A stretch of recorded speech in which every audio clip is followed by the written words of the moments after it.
আবারও একটি নতুন ICDS এর রেজাল্ট নিয়ে আলোচনা করব। প্রথমে জানিয়ে রাখি, এখানে কিন্তু টোটাল 20 পাতার একটি রেজাল্ট পাবলিশ করা হয়েছে। এখানে প্রথমে দেখতে পাচ্ছ ফাইনাল মেরিট লিস্ট, অর্থাৎ এই লিস্টটির অনুসারে কিন্তু যারা সিলেক্টেড ক্যান্ডিডেট রয়েছে তারা কিন্তু চাকরিটি পেয়ে যাবে। তারপর এখানে দেখতে পাচ্ছ সিরিয়াল নং, অর্থাৎ যার নাম্বার বেশি রয়েছে সে কিন্তু সিরিয়াল নাম্বারে প্রথমেই রয়েছে।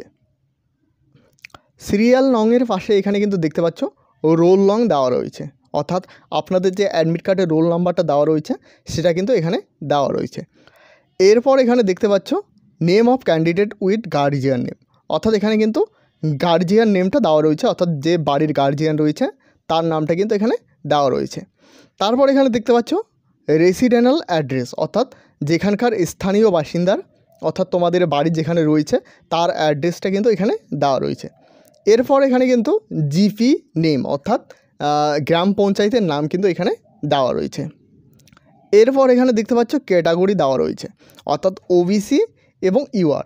এখানে কিন্তু প্রথমে দেওয়া রয়েছে ক্যাটাগরি UR। এরপর এখানে দেখতে পাচ্ছ অ্যাভারেজ, অর্থাৎ তোমাদের ইন্টারভিউর মাধ্যমে বা যোগ্যতার মাধ্যমে যে নাম্বারটি দেওয়া রয়েছে সেটা কিন্তু এখানে দেওয়া রয়েছে। তারপর রিটেন এক্সাম মার্কস, অর্থাৎ রিটেন এক্সামে কত নাম্বার পেয়েছো সেটা কিন্তু এখানে দেওয়া রয়েছে। এরপর টোটাল মার্কস, অর্থাৎ কত নাম্বার পেয়েছো সেটা কিন্তু এখানে দেওয়া রয়েছে। এরপর এখানে লেখা রয়েছে সিলেক্ট, অর্থাৎ তোমরা যারা সিলেক্ট হয়েছো তাদের পাশে কিন্তু সিলেক্ট লেখা রয়েছে, এবং তোমরা যারা সিলেক্ট হওনি তার পাশে কিন্তু লেখা থাকবে ওয়েট লিস্ট, অর্থাৎ ওয়েটিং লিস্ট। তো এখান থেকে তোমরা অবশ্যই তোমাদের নামগুলো দেখে নেবে। এখানে কিন্তু নামগুলো দেওয়া রয়েছে, নামগুলো দেখে নেবে, তারপর অ্যাড্রেস মিলিয়ে নেবে। তারপর এখানে রোল নাম্বার রয়েছে। এরপর এখানে দেখতে পাচ্ছ ওয়েট লিস্ট, অর্থাৎ এরা কিন্তু ওয়েটে রয়েছে, অর্থাৎ এরা কিন্তু এখনও পর্যন্ত সিলেক্ট হয়নি। এই সিলেক্ট ক্যান্ডিডেটের মধ্যে যদি কেউ না যায়, অর্থাৎ তারা যদি ধরে নাও জয়েন করতে না যায়, যারা ওয়েট লিস্টে প্রথমে রয়েছে তারা কিন্তু এই চাকরিটি পেয়ে যাবে। এরপর এখানে দেখতে পাচ্ছ একজন পেয়েছে 75.33, সে কিন্তু সিলেক্টেড, এবং একজন পেয়েছে 74.75, সে কিন্তু আনসিলেক্ট, অর্থাৎ এখনও পর্যন্ত ওয়েটিং লিস্টে রয়েছে। তো এখান থেকে আপনারা কিন্তু বুঝতে পারছেন যে 75 পেলে কিন্তু পাস, এটা কিন্তু এখান থেকে বোঝা যাচ্ছে।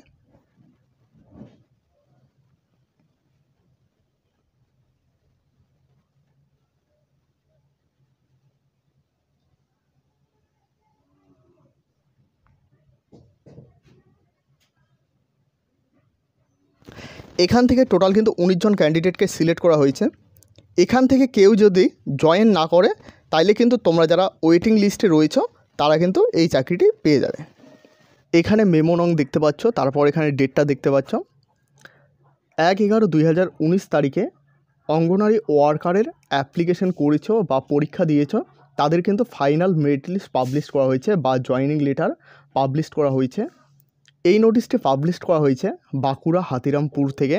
তোমরা কে কোন ডিস্ট্রিক্ট থেকে দেখতেছো অবশ্যই কমেন্ট সেকশানে জানাবে, সেখানে কোনো রকম আপডেট পেলে সঙ্গে সঙ্গে তোমাদের জানানোর চেষ্টা করব। এই পিডিএফটি আমি হোয়াটসঅ্যাপ গ্রুপ এবং অফিসিয়াল টেলিগ্রাম চ্যানেলে দিয়ে রাখবো।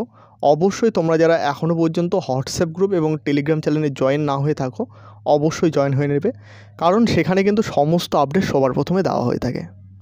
এবং নোটিশটি বুঝতে কোথাও অসুবিধা হলে অবশ্যই কমেন্ট সেকশানে জানাবে। ভিডিওটি শেষ পর্যন্ত দেখার জন্য অসংখ্য ধন্যবাদ।